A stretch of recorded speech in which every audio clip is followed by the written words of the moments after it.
प्रत्यय। आज का जो हमारा प्रकरण है वो प्रत्यय। प्रत्यय शब्द दो शब्दों से मिलकर बना है, प्रति धन अय। प्रति का क्या अय, प्रति का क्या मतलब है? प्रति का मतलब है साथ में लेकिन बाद में, साथ में लेकिन बाद में, यानी बाद में लगेगा, लेकिन बाद का मतलब ऐसे नहीं बहुत बाद में, साथ में ही लगेगा, पीछे लगेगा, ठीक है। और इस अय का क्या मतलब है? अय का मतलब है चलने वाला, चलने वाला। यानी कि प्रति का क्या अर्थ हुआ? बाद में, लेकिन वो क्या रहेगा? साथ में रहेगा। और अय का क्या मतलब है? चलने वाला। परिभाषा की बात करें तो परिभाषा क्या हो जाएगी कि वे शब्दांश जो साथ में, ठीक है, लगने वाले शब्दांश क्या कहलाएंगे? प्रत्यय कहलाएंगे। क्या कहलाएंगे? प्रत्यय कहलाएंगे। यानी वे शब्दांश जो मूल शब्द के बाद में लगेंगे लेकिन साथ में लगेंगे, उन्हें हम क्या कहते हैं? प्रत्यय कहते हैं, ठीक है। उदाहरण देखो, उदाहरण था आपको जो मैंने लिखवाया था, सफल, ये मूल शब्द हो गया और इसके बाद में, ठीक है, यानी इसके साथ में जुड़ जाएगा तो शब्द क्या बन जाएगा? सफलता। क्या बन जाएगा? सफलता बन जाएगा, ठीक है। तो देखो, मूल शब्द के बाद में लेकिन साथ में लगकर नया शब्द बनेगा, और या तो शब्द के अर्थ में या भाव में क्या हो जाएगा? परिवर्तन हो जाएगा। क्या हो जाएगा? परिवर्तन हो जाएगा। या फिर विशेषता ला देगा। क्या ला देगा? विशेषता ला देगा। तो मूल शब्द के बाद में लगकर नया शब्द बनाएगा, शब्द के अर्थ में या भाव में परिवर्तन होगा या विशेषता ला देगा, उसे ही हम क्या कहेंगे? उसे ही हम प्रत्यय कहेंगे। ये जो लग रहा है ना, इसे ही हम क्या कहेंगे? प्रत्यय कहेंगे। समझ में आ गया होगा। देखो, सफल क्या है? विशेषण है, जबकि सफलता क्या है? भाववाचक संज्ञा है। सफल, कोई व्यक्ति सफल होता है, सफलता मिलती है, भाववाचक संज्ञा है, ठीक है। इसी प्रकार दूसरा उदाहरण देखो, अच्छा प्लस ई क्या बन जाएगा? अच्छाई बन जाएगा। क्या बन जाएगा? अच्छाई बन जाएगा। अच्छा विशेषण है और अच्छाई क्या है? भाववाचक संज्ञा है, ठीक है। अगला उदाहरण देखो, जैसे हमने बात की कि पढ़ क्रिया है, इसमें हमने लगाया आई प्रत्यय लगाया तो क्या बन जाएगा? पढ़ाई। तो ये तो हो गई क्रिया पढ़, और ये हो जाएगी भाववाचक संज्ञा। क्या हो जाएगी? भाववाचक संज्ञा। तो इनमें क्या हो रहा है? भाव में परिवर्तन हो रहा है। पहले ये क्रिया थी और अब क्या हो गई? भाववाचक संज्ञा। पहले ये विशेषण था, अभी क्या हो गया? भाववाचक संज्ञा हो गया। तो समझ में आ गया होगा कि मूल शब्द के बाद में जुड़कर नया शब्द बनाना या अर्थ या भाव में परिवर्तन करने वाले या विशेषता ला देने वाले शब्दांशों को हम क्या कहते हैं?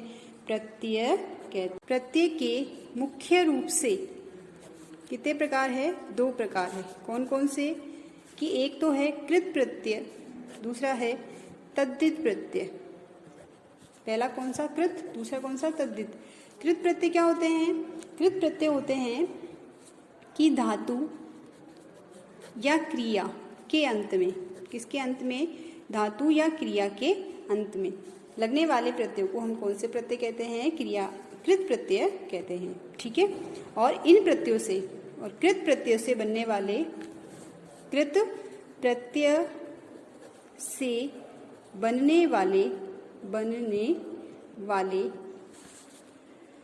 प्रत्ययों को या शब्दों को कृत प्रत्यय से बनने वाले शब्दों को क्या कहते हैं? कृदंत कहते हैं। इसकी संधि करेंगे तो क्या हो जाएगा? कृत धन अंत, यानी जिसके अंत में क्या है? कृत, जिसके अंत में कृत प्रत्यय है, उन्हें हम क्या कहेंगे? उन्हें हम कृदंत कहेंगे। किसके अंत में लगेंगे ये? धातु या क्रिया के अंत में। हम उदाहरण की बात करें तो उदाहरण देखो, अभी हमने लिया था कि पढ़, पढ़ क्या है, क्रिया है, और इसके अंत में लगाया हमने आई, तो क्या बन गया, पढ़ाई। ठीक है। इसी प्रकार हमने लिखा गई, धातु है, इसके बाद में लगाया अक, तो क्या बन जाएगा, गायक। संधि विच्छेद में पढ़ते हैं, अयादी संधि में, ठीक है, पढ़ते हैं ना कि आई प्लस अन्य स्वर आएगा तो क्या बन जाएगा, आई बन जाएगा। तो गई धातु में अक जोड़ा तो क्या बन गया, गायक बन गया। तो ये अक और ये आई, ये क्या है, ये कृत प्रत्यय है। ये क्या है, कृत प्रत्यय है। और ये जो शब्द बने ये क्या है, कृदंत, जिसके अंत में कृत प्रत्यय हो उन्हें हम कृदंत कहते हैं। ठीक है। अब दूसरा पढ़ेंगे हम तद्धित प्रत्यय। कौन सा, तद्धित प्रत्यय। तद्धित प्रत्यय किसके अंत में, तद्धित प्रत्यय जो कि संज्ञा, सर्वनाम, विशेषण, संज्ञा, सर्वनाम, विशेषण के अंत में जुड़ेंगे। कहाँ जुड़ेंगे, संज्ञा, सर्वनाम, विशेषण के अंत में जुड़ेंगे, उन्हें हम क्या कहेंगे, तद्धित प्रत्यय कहेंगे। उदाहरण देखते हैं हम।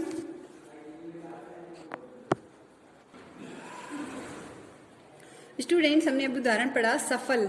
सफल के अंत में हमने जोड़ा ता, तो ये सफल क्या है, विशेषण है। ठीक है। और ता प्रत्यय जोड़ा तो क्या बन गया, सफलता। क्या बन गया, सफलता बन गया। इसी प्रकार देखो दूसरा उदाहरण देखते हैं हम। जैसे हमने लिया ज्ञान, भाववाचक संज्ञा ज्ञान, इसके अंत में जोड़ा हमने ई प्रत्यय तो क्या बन जाएगा, ज्ञानी। अब ये यहाँ पे विशेषण हो गया, ये यहाँ पे संज्ञा था, ये विशेषण हो गया। तो ज्ञान, ज्ञान के अंत में ई जोड़ दे, क्या बन गया, ज्ञानी बन गया। तो संज्ञा, सर्वनाम, विशेषण के अंत में जुड़ने वाले प्रत्ययों को हम क्या कहते हैं, तद्धित प्रत्यय कहते हैं। और जिसके अंत में तद्धित प्रत्यय आता है उसे हम क्या कहते हैं, तद्धितांत शब्द कहते हैं। क्या कहते हैं, तद्धितांत शब्द कहते हैं। ठीक है। तो ये हुए प्रत्यय के प्रकार, कौन कौन से, कृत प्रत्यय और तद्धित प्रत्यय। दो मुख्य रूप से, कृत जो धातु के क्रिया के अंत में लगते हैं, तद्धित प्रत्यय जो संज्ञा, सर्वनाम, विशेषण के अंत में लगते हैं। और कृत प्रत्यय से बनने वाले शब्दों को कृदंत कहते हैं और तद्धित प्रत्यय से बनने वाले शब्दों को तद्धितांत कहते हैं। कौन सा प्रत्यय पढ़ेंगे, इक प्रत्यय। देखो, एक प्रत्यय जिस भी शब्द के अंत में लगता है, एक प्रत्यय जिस भी शब्द के अंत में लगता है तो उसके प्रथम वर्ण में वृद्धि होती है। उसके प्रथम वर्ण में क्या हो जाती है, प्रथम वर्ण में वृद्धि हो जाती है। सबसे पहला परिवर्तन जो होता है वो है कि उसके प्रथम वर्ण में वृद्धि हो जाती है। प्रथम वर्ण में वृद्धि कैसे, कि अगर प्रथम वर्ण में अस्वर है तो वो किस में चेंज हो जाएगा, आ में चेंज हो जाएगा। और ई है तो ई किस में चेंज हो जाएगी, ये हो जाएगी ए में चेंज हो जाएगी। किस में चेंज हो जाएगी, आई में चेंज हो जाएगी। अ है तो आ में बदल जाएगा, ई है तो आई में बदल जाएगा। यहाँ पे छोटी ई या बड़ी ई कोई सी भी हो, किस में बदल जाएगी, आई में बदल जाएगी। इसी प्रकार अगर ऊ है और ऊ है तो किस में बदल जाएगा, औ में बदल जाएगा। और अगर ए हुआ तो ए भी किस में बदल जाएगा, आई में बदल जाएगा। और ओ हुआ तो ओ किस में बदल जाएगा, औ में बदल जाएगा।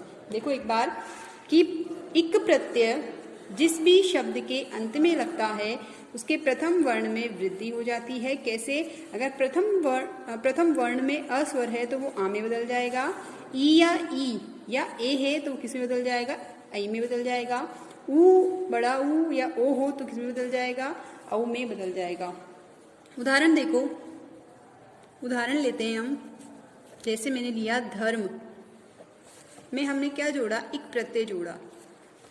धर्म में इक प्रत्यय जोड़ा तो यहाँ पे क्या है, अ, और अ किस में बदल जाएगा, अ आ में बदल जाएगा। तो ये ध क्या हो जाएगा, धा हो जाएगा। ठीक है। और ये ई जुड़ेगा और ये इक हो जाएगा। समझ में आ गया, धार्मिक शब्द बन गया। पहला तो क्या हुआ कि प्रथम वर्ण में वृद्धि हो जाती है, आपको समझ में आ गया होगा। ठीक है। इसी प्रकार एक और उदाहरण लेंगे हम कि भूगोल। भूगोल में हमने जोड़ना है एक प्रत्यय। यहाँ पे क्या है, भ में ऊ, कौन सा स्वर जुड़ा हुआ है, ऊ जुड़ा हुआ है। अब ऊ किसमें परिवर्तन हो जाएगा, औ में परिवर्तित हो जाएगा। तो भू की जगह क्या हो गया, भो हो गया। ये गो हो गया। ये ल में ई जोड़ा, इक प्रत्यय जुड़ गया। तो आपको समझ में आ गया होगा कि एक प्रत्यय जब भी जोड़ते हैं तो वो प्रथम वर्ण में वृद्धि हो जाती है। अब देखो दूसरा परिवर्तन क्या है कि शब्द के अंत में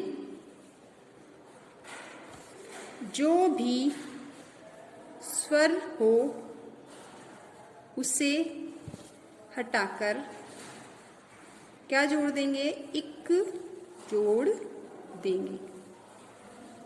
ठीक है, जैसे हमने उदाहरण लिया समाज। ठीक है, हमने क्या उदाहरण लिया, समाज उदाहरण लिया।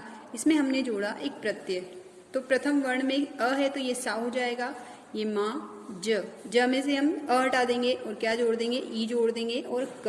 तो हमारा शब्द क्या बन गया, सामाजिक। तो सामाजिक में समाज शब्द में एक प्रत्यय जुड़ा हुआ है। आ गया होगा आपको समझ में। इसी प्रकार एक उदाहरण और लेते हैं हम, नीति। नीति में हमने एक प्रत्यय जोड़ा, तो ये न में कौन सा स्वर है, बड़ी ई है, तो ये किस में चेंज हो जाएगी, आई में चेंज हो जाएगी।